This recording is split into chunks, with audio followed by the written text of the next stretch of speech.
Is this the beginning of the end for Marvel PMGs? Prices have tanked pretty hard. Tune in, hear my thoughts.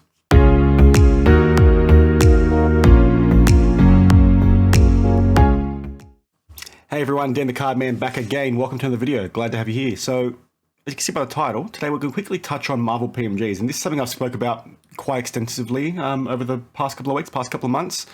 I have copped a lot of heat talking about these, to be honest, because a lot of people basically started calling me a hater and things like that when I was commenting on the fact that the price had boomed so quickly and that you shouldn't really buy into FOMO, which if you're regular on the channel is something I speak about quite often, you might get caught out. And it started to look like that's what's happening, to be honest. So I'll quickly share a couple of things.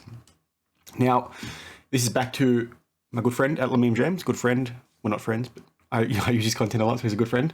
You can see here that we have a blue Captain America from 2013 out of 50, number 9, sold for 88k back in Feb. This is obviously when the price was at its highest, right? And this is when everybody was freaking out. When you even saw sports card collectors that are primarily just sports card collectors, like Roth cards as an example, jump straight into these and start making money off them as well. Like it became the buzz thing. Everyone was jumping in on it, pumped the price up. And obviously common sense would tell you that sort of stuff is not necessarily super... it's not a good indicator for the true market value of these cards, right? Not to mention, basically, we have the venture capitalists entering the hobby and basically buying these all up for ridiculous prices over the course of many years. Again, stabilizing a new floor, bringing a new floor up, making it quite high. But now, let's start to taper down a little bit. Now the interest is apparently dissipating. So you've got something that's now sold a couple of days ago, 2 days ago, for 22,000 USD. So it's a $60,000 drop, right? $66,000 drop, which is a lot of money in a very short period of time, both for PSA 8s. Now, I haven't looked at this in detail, and I don't think we're going to see huge deviations in terms of price for things like PSA 9s and 10s because they are so rare. But it's interesting to see that it's happening with quite a popular character with a good color match, low numbered card. Apologies for the cough. PSA 8, it's a bit surprising that we've seen such a shift so quickly. Obviously, we've got the guys out at Extrinsic Collections. This guy looks at Marvel PMGs like nobody else. He's an expert. I would rely on him for information. If you're looking for any, follow his page. He does some insights in terms of how things are selling and so on and so forth. But we've got another one here with Doctor Strange. Again, sold for 7,800. I think this ended yesterday. And then we've got one that sold a fair while back. BGS 8.5 though, so half grade higher, but BGS 8s and BGS 8.5s and PSA 8s are fairly common in price. 52k down to 7k. So it's another quite a large price drop, right? And like I said, I got a lot of hate for commenting on this earlier. Like I still think these are going to be valuable long term, right? Because Marvel's obviously a hot IP.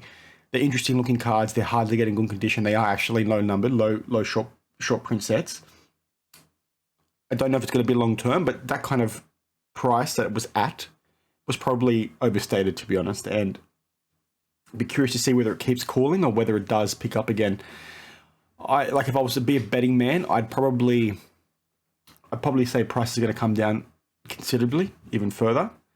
But I think it's going to happen across the hobby in general, right? Because I think, sorry for the cough again, pre-runs are so high these days. People are getting, what's what I'm looking for? The market's becoming oversaturated. So people, I think, starting to get a bit tired. So I think we're going to see price drop across the board. Stuff like this that blew up relatively quickly, relatively like fast in a very short period of time. I just repeat myself 3 times there.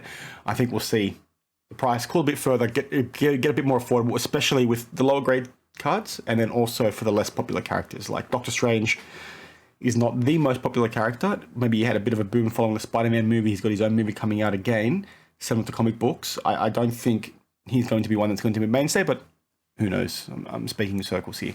So just thought I'd bring that to attention. I guess the key messaging here is it's cool to collect what you want. It's cool to buy in what you want, but with stuff like this, when it's really hot within the market, be prepared to wait because so often prices go up so high, you get so many people with deep pockets buying in, grabbing things, and that means you can't afford it, or if you can, you have to stretch your budget really, really tight. You get something, and then that card is then worth half its value a month later, which then severely impacts your ability to collect for the foreseeable future, right? Because you've just spent so much money in one card, as an example. It's going to take you a while to recover. So stuff like this, just don't buy into FOMO. Take a chill pill. Just take that step back, relax, If you want it and you truly want it, like I said in my previous video, whether you get it today or day 100 or day 1000, it doesn't really matter as long as you get in at the right time for you. So don't rush into things if you don't want to. Just play it smart. Don't be one of these people that jump in and pay, I'll go back to the first example, 88K, and then a month later, 2 months later, a month and a half later, it's worth a quarter of that, right? Just don't find yourself in that situation. And that's how we learn, but you want to try and avoid that as much as possible, especially once you're an established collector, right? Because that's pretty shocking. I hate to be that person that paid that. Obviously, they've got deep pockets, but who knows? And who knows what's going to happen long term with these VCs that do have the large population of cards that they own. They've basically bought up every PMG on the market. It's going to be curious to see what they start doing now. Are they going to keep buying more? Are they going to are they going to start offloading? Maybe this is them offloading.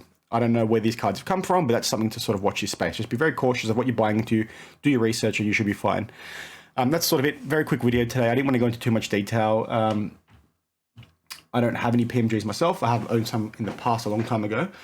I very much like the look of them. I'd like to get them, but they're just far too expensive for me. So let me know your thoughts down below if you've owned any yourself, if you've sold any recently, like what your thoughts are on the process. Like, I think they are something that's probably worth getting into. It's just from an investing side of things, definitely, but just not right now. It's way too hot. I think the prices are going to come down significantly. It's my opinion.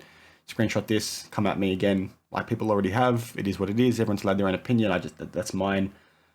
Let's see what happens. Hopefully, a bit more aware now, and you can take my advice of just being patient. Don't rush into things. Don't buy the should be sweet.